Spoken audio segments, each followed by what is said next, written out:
A very good afternoon to you, and thank you very much for joining us. So the situation has reached a very tense point.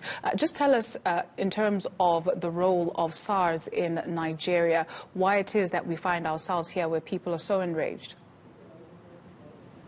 Yeah, actually, the EndSARS Anti-Robbery Squad is a social movement in Nigeria that started on Nigerian Twitter, opposing the Special Anti-Robbery Squad, a unit of the Nigerian police force. I think we need to understand that the protests and campaigns calling for the proscription of SARS. Actually, it was when an alleged it is due rather to an alleged harassment and extrajudicial killing of the citizens, and of course it began 3 days ago. And it entered day 2 yesterday in various cities across the country, and people, particularly young Nigerians, are about to continue with the protest if their demands are not met. The campaign didn't start today. It began.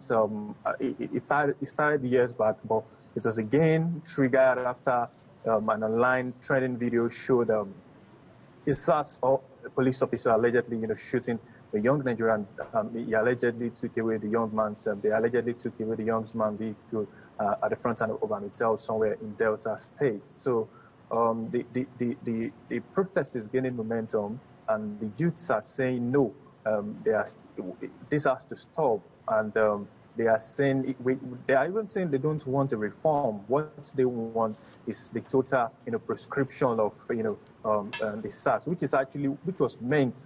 What was created in 1992 to be a special anti-robbery squad, but unfortunately, it has metamorphosed into it has garnered a reputation, and it's now known for all kinds of extrajudicial killing and all sorts of brutality. What have we heard from authorities? We see a number of very well-known Nigerian musicians and artists and actors and actresses speaking out against this. Burna Boy putting up billboards around the country with the hashtag EndSARS. What have we heard from officials? Yes, a lot of celebrities across Nigeria, of course, and across the globe have actually joined the movement.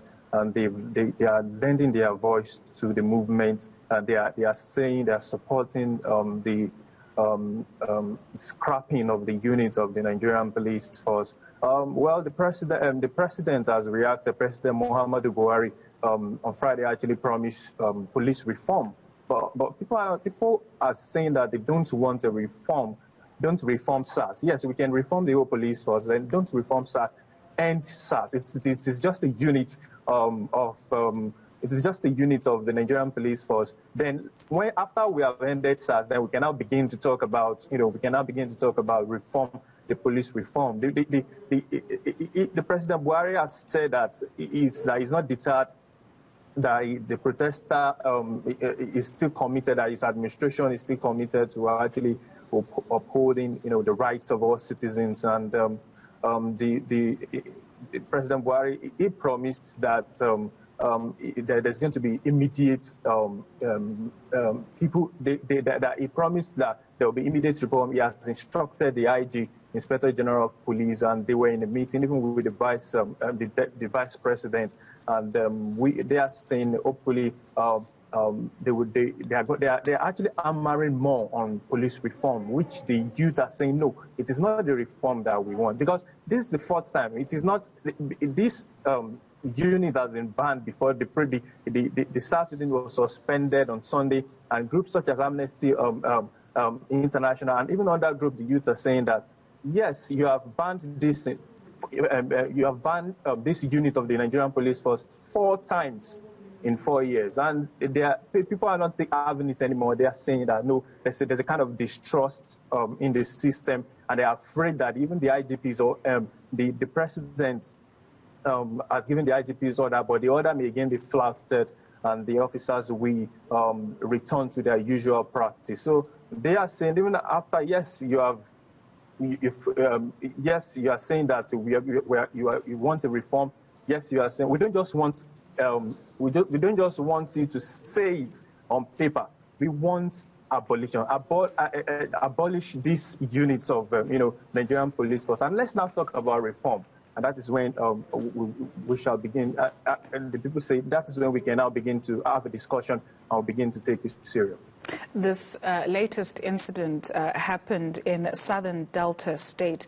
Tell us about, for some of us who have not had the privilege of actually visiting Delta, in terms of what kind of a place it is and the conditions in which people live under. No, it is not just in Delta State. I think we need to get that it is. It just happened that the occurrence happened in Delta State. This is something that is experienced even in Lagos, Nigeria. I am in Lagos. The SARS, the unit has a culture of profiling the youth. When they see you on dreadlock, they see you wearing a kind of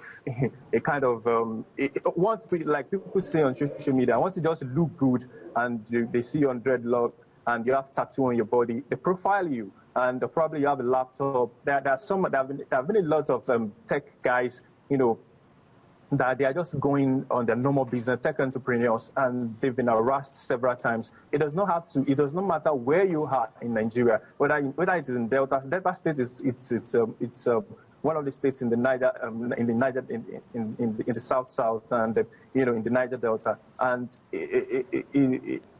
whether it is not a state outside Nigeria. So it is not about a particular place or location. It is about the institution itself. So you could be in Abuja. People have been harassed even in Abuja. People have been harassed in the north. People have been harassed in the south. There have been cases of brutalities even in the west, even in Lagos, where I stay, like I said. So it is not about the location.